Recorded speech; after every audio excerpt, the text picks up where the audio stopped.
Hello and howdy, everyone. A couple days ago, I saw the new Michael Shannon film, Iceman, The Iceman.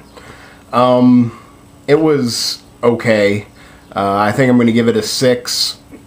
For me, it's a definite victim of high expectations. I feel like I could sit here and talk about my personal experiences with the Iceman more than the film.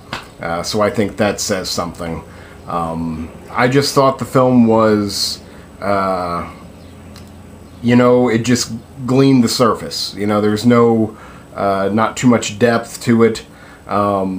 It just felt weird. It felt odd. Even just sitting here thinking about it, it was just like, man, that was kind of weird.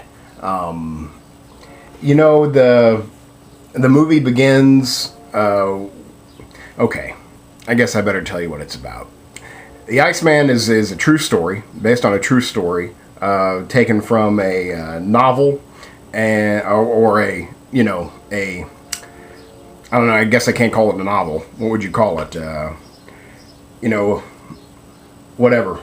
Just the chronicling of his trials. He's a true figure. And it's also taken from the HBO Old School America Undercover, and they had the Iceman interviews, and basically it's combining a couple hours of interviews with a book detailing his crimes, and now they've made it into a film. Again, he's a hitman for the mafia. He's been confirmed to have killed over 100 people. The actual number that he's killed is not known, but they have confirmed it at over 100. And yet, though he, killed over 100 people over, a 10-year span, something like that, for the mafia, he was like the mafia's go-to hitman. He maintained a family life, wife and kids, which is incredibly surprising. He's like definition of sociopath. It just the ability to maintain two separate lives. And Michael Shannon, again, he was perfect for this role. I think he's one of America's best talents right now. He's just amazing. He's an amazing actor, and this film has amazing acting throughout. That's why I would recommend it, is if you are a fan of actors and you like to watch actors acting, then this is a good movie for you.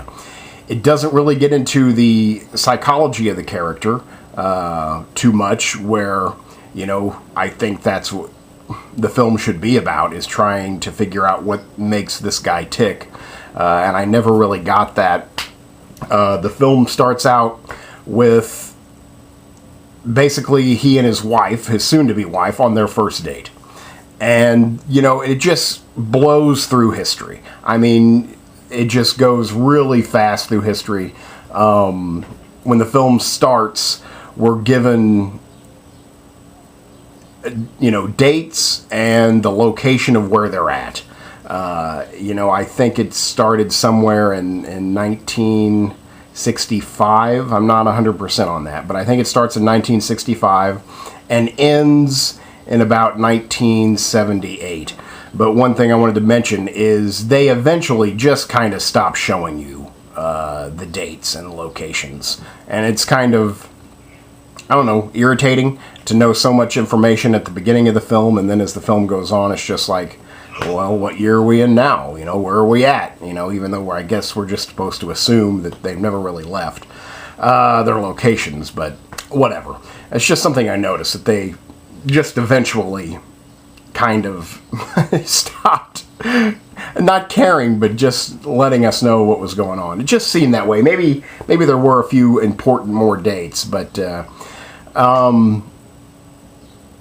the real thing I want to talk about here is the acting. I think the performances are fine. Michael Shannon, again, is amazing. His wife is played by Winona Ryder. I'm a big Winona Ryder fan. I've been in love with Winona Ryder ever since Beetlejuice. You know, I saw Beetlejuice on the big screen, and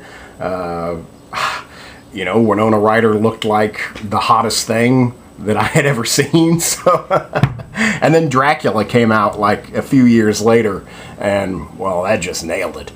So I've been in love with Winona Ryder for a long time, and it was good to see her back. She's still just beautiful. She's very talented. I was happy to see her. Ray Liotta is also in this film. Let's see, David Schwimmer. His name just left my brain. I mean, just like right now. Is it Chris Evans? He's Captain America. Chris Evans is in this. Who else?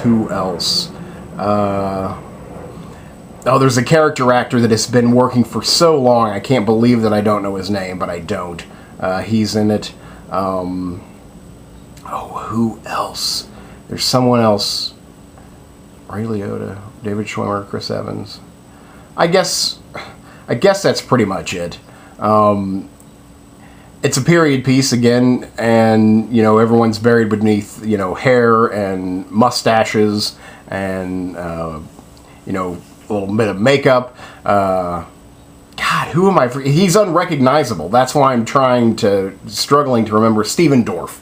Stephen Dorff is in this. I guess we don't see Stephen Dorff too much anymore. Seems like I only see him on those electronic cigarette ads, but he's in here, and he's like, you know, I was like, is that Stephen Dorff? And I actually had to wait for the credits to do this. Like, oh wow, that was Stephen Dorff. So he's in there. All the acting is really good. Everyone has to be really intense. That's pretty much kind of like one-note characters. I felt that actually Winona Ryder as the wife probably had the best written character. She certainly gets to show the most color. And the Iceman himself, I guess, doesn't show much emotion besides rage, you know, and fake, you know, happiness. So, again, maybe the challenge isn't, like, too great for Michael Shannon, but because, again, it just seems like he can stay in an intense, and that's pretty much all he has to do here. I mean, most of the time. It's just be super intense, you know, on the verge of killing someone. But yet, then again, he has to be calm all the time because he's, you know, killing eventually just it becomes an addiction to him, and he needs to do it. But Michael Shannon can just be so intense, and he can just stay there. You know, again, I think every role he's played of, like, serious significance, not that he's in danger of being typecast or being stuck in that type of character. I do think he should do something like a romantic comedy or something lighthearted, maybe just like a lesser villain, kind of like he did with Premium Rush. But I just think he's been playing a variation of the character he played in Bug. Seems like if I talk about Michael Shannon, I have to mention the film Bug, the William Friedkin film Bug. If you want to know why Michael Shannon is regarded as one of our great screen actors, and while he'll probably work until he doesn't want to work, it's because of the film Bug. You should watch that. But he's just been basically playing a variation of that character. You know, but I just wanted to know more about it. We only get the briefest glimpse of childhood trauma. You know, I wanted to know why he's like he is. You know, why he can kill without remorse and kill anyone. You know, I'm almost like tired of talking because I wanted. Again, this film is a victim of high expectation for me. When I was a kid, you know, maybe around the age of 12, you know, my parents, we did not have cable. We lived out in the middle of the country. We did not have cable. You know, we had nothing. We had like 4 channels, maybe 5 on a clear day. You know, 5 channels. But when I would go to my grandparents' house, you know, stay there for the weekend or what have you during the summer a week, they all had, you know, my grandparents had HBO. No matter who I stayed with, they had HBO. And I would pretty much spend my time with my grandparents watching HBO. Just because I'm like, wow, they show movies just constantly. And I would just sit there and watch HBO. And even after I was like sent to bed and everyone went to bed, I would sneak up out of bed and go to the farthest television away from the bedrooms and just sit there and watch HBO, until I wanted to go to bed. One of those evenings, I was in my grandmother's kitchen, which was farthest away from the bedrooms, watching her small kitchen TV. So it was just this small cube of light on a kitchen counter. And I would just sit there watching HBO, and one night it was America Undercover. Confessions of a Killer, or Confessions of the Iceman, something like that. That experience, I don't know how else to say it. It left a mark on me that I can still feel. As I look back on it, I think that's kind of when I realized that there was actual, evil in the world. And, at least I never had seen it personified like that. It was just, Richard Kuklinski talking to the camera and talking about his years of crime and how he thinks he got to that point. I'll tell you what, the Confessions of the Iceman, that HBO Undercover, I thought that was the point of the whole series of that interview, was just like to find out what makes this guy tick.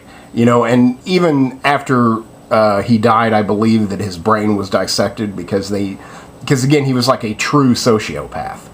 He had these separate lives, and they wanted to find out, again, he just seemed like this anomaly of a human. And the interview process, I think, was trying to see what made him tick, where the film, The Iceman, it just kind of wanted to be a gangster movie and just kind of show his exploits and his violence without ever getting to the root of what made him tick. We just get the briefest glimpse of childhood trauma and what he talks to at length in the Confessions, the documentary. And I can remember watching him, talk to me. Like, that's what it felt like. He was just in the room talking to me. And it was late at night, the lights were off, the only light came from the television, and I'll never forget that.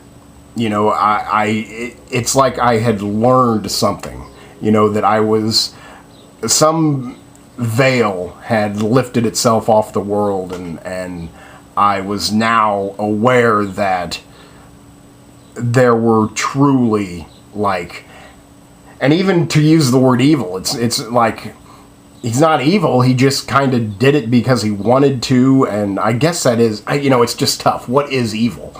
And I still think about it today. So I would just tell you, and I found that I'm on YouTube. When I heard that there was going to be an Iceman movie, I was ecstatic. It was like, I can't believe they are finally making a film out of that amazing, documentary. And I just couldn't wait. I couldn't wait to watch it. And so I had high expectations, and my expectations were not met. And so when your expectations are not met, it seems like you're always a little bit more disappointed than the average viewer. So I admit that. I had my expectations up a little bit too high, and I was disappointed with the film. Just because I wanted a psychological evaluation of this character, and I want to know, even today, I want to know more about what made him tick. And you just don't. Just some people are like that. Well, see, that's kind of what you get from the film, is like, well, I guess some people are like that, because they never really go into it. It just shows his career, and even when, he gets arrested, that's pretty much it. You see him, I guess, get the sentence, and then you see him in the Confessions. They actually, like, show him a clip from the documentary, except with Michael Shannon doing it. And he's perfect for that. Again, he's a flawless actor, so it's amazing to watch. But you don't get much more out of Michael Shannon than you do the actual man Kuklinski in terms of what's going on in that brain of his. I don't know. I just, the film looked a little gritty. I guess that's to establish the mood of this is not a right guy. But again, the motivations were just left to be a mystery, which again may be a point. I can't remember his name. The director is Ariel something. I'm not familiar with the name. He directed the picture, co-wrote it, produced it. So it's obviously he wanted, to make this film. And I always respect that. I always respect the individual artist who tries to get his vision on the screen. So I can't, deride it for that at all. But again, the cinematography, not very good. It's very dark. It looked all the same. Whether they were inside or outside, it all seemed to be the same color. There was no great variation. Again, that all could be, I always try and explain it away with art, because again, this is a very nasty tale, so maybe it's not supposed to look good. But I'd say that there's no real desire for repeat viewings. I mean, I get it. I just much rather go on YouTube and find those interviews, which I have, and I haven't watched them because it's, again, immensely disturbing for me, even to this day. But if you're interested in the films, or in the film, just watch the interviews. And if you want to watch the film because you're a fan of that documentary, just watch the documentary again. I think you'll just, whatever. I can't, you'll learn nothing new, and you'll,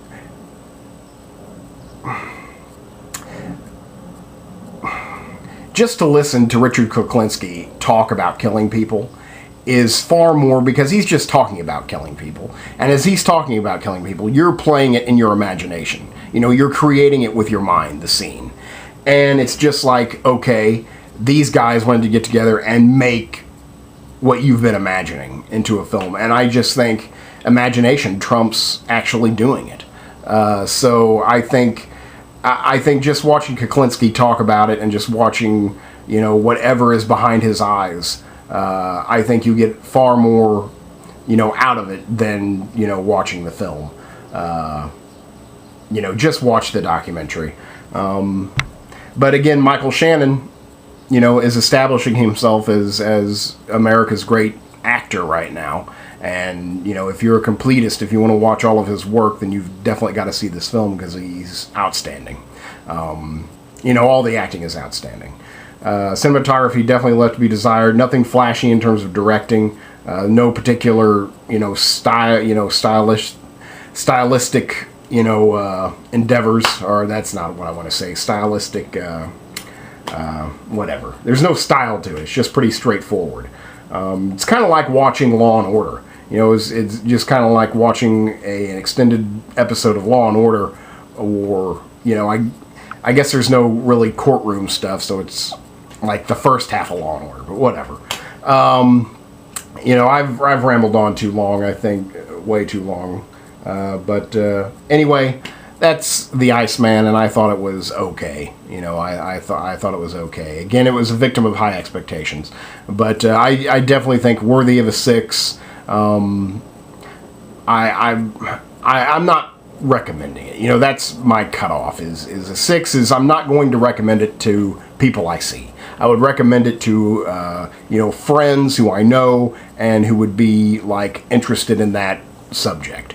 That's who I'd recommend this to, but just definitely not generally. I would not recommend it. So there you go. I think it's a solid 6. Thanks.